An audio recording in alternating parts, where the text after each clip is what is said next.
음식점이나 카페에 가면 계산대 옆에 이렇게 작은 모금함이 있는 경우가 있죠. 계산 뒤에 받은 잔돈을 기부해본 분들 계실 텐데요. 그런데 불우이웃을 돕기에 놔둔 이 모금함을 싹쓸이한 전문 터리범이 최근 경찰에 붙잡혔습니다. 가게가 바쁜 시간에 손님인 척 들어가 직원들 몰래 슬그머니 모금함을 들고 나왔는데 이렇게 훔친 모금함이 무려 100개가 넘었습니다. CCTV에 얼굴이 촬영돼 전국에 수백까지 내려졌지만 2년 가까이 경찰 추적을 따돌렸는데요. 사건의 전말을 한번 따라가 보겠습니다. 지난 7월 저녁 8시쯤 인천에서 안경원을 하는 노모 씨는 영업을 마칠 준비를 하고 있었습니다. 그때 30대 후반의 남성 손님 한 명이 가게로 들어왔는데요. 이제 안경을 맞추러 왔다 그러더라고요. 그래서 안경을 썼었냐고 그러니까 이제 썼었다고 잊어버렸다 그래요. 남성은 여러 디자인의 안경을 써보기도 하고 노 씨와 10분 넘게 안경에 대한 이야기를 나눕니다. 잠시 뒤 남성은 마음에 든 안경을 고르더니 이름과 전화번호를 적어 주문서를 작성합니다. 그런데 남성은 지금 당장 안경을 만들어달라며 서둘렀다는데요. 이상하게 빨리 해달라는 거예요. 바로 지금 할 수 있냐고, 지금 해줄 수 있냐고, 빨리 해달라고 계속 그래요. 그래서 이제 시간이 늦었고 그래서 아니 내일 찾아갈 수 없냐 이제 그렇게 저기를 하니까 빨리 지금 해줬으면 좋겠다고.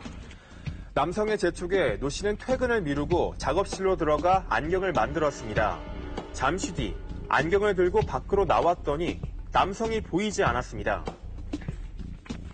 안경 만들고 있었고 근데 나가는 것도 내가 눈치를 못 챘거든요. 이 사람은 어디 갔지? 뭐 담배 피러 갔나? 그냥 그런 정도로 생각했죠.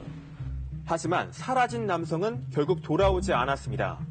다음 날 결국 노 씨는 주문서에 적힌 전화번호로 전화를 걸어봤습니다.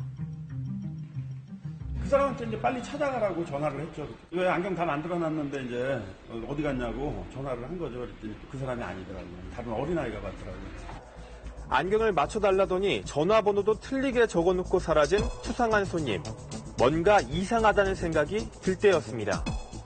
네모난 건데 여기다 하나 놓고 여기다 하나 놨거든요. 그 다음날 아침에 청소하면서 보니까 없는 거예요. 그래서 딱 직감이 이상해. 그래서 CCTV를 찾아봤죠.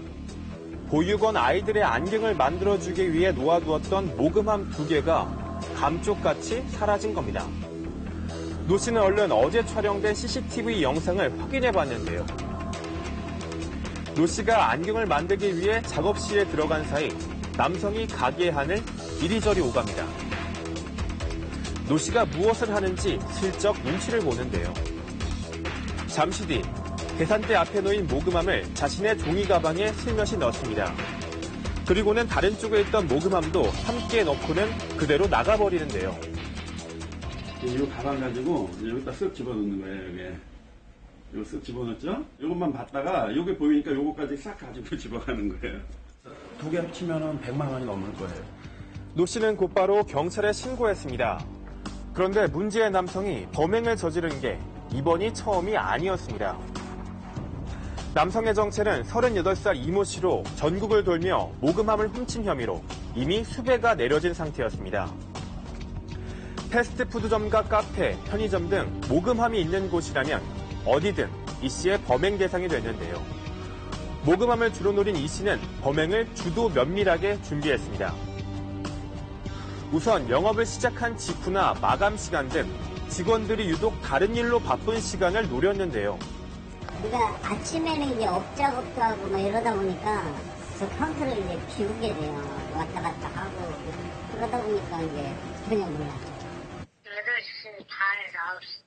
혼자 아침에 이제 정력을 했는데 와가지고 주문을 하고 그 주문한 음료를 제조하면서 자기는 싹 그 앞에 있는 그 모금함을 캠핑카에다 그냥 집어넣고. 특히 프랜차이즈 업소를 주로 범행 대상으로 삼았는데 지하철 노선도에 체인점의 위치를 파악해 리스트까지 만들어뒀습니다.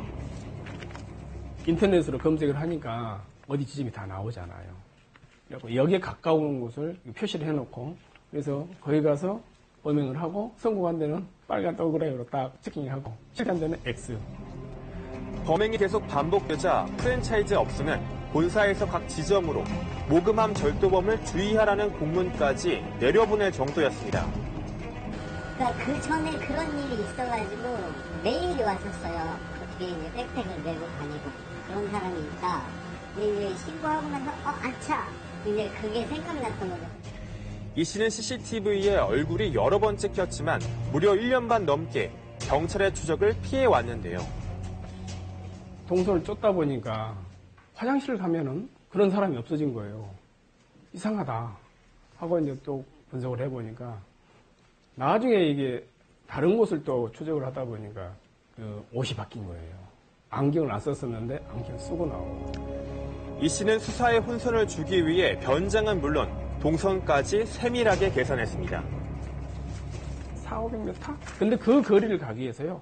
보통 1시간 이상 걸립니다. 뺑 돌아서 반대로 또 돌고 다시 OH에서 주변을 뺑뺑 돌아요. 우리가 추적했을 때 잘못하면 동선이 끊어져 버리죠.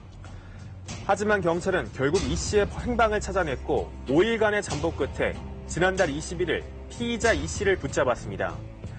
경찰 조사 결과 이 씨가 지난해 1월부터 현재까지 범행을 저지른 가게는 파악된 곳만 115곳, 피해 금액은 700만 원이 넘었습니다. 경찰 조사에서 이 씨는 평소 건설 장비 운전을 하다 스포츠 도박으로 재산을 모두 탕진해 범행을 시작하게 됐다고 털어놨습니다. 그런데 이 씨는 대체 왜 모금함만을 범행 대상으로 삼은 걸까? 커피를 마시러 갔다가 보니까 모금함이 있거든요.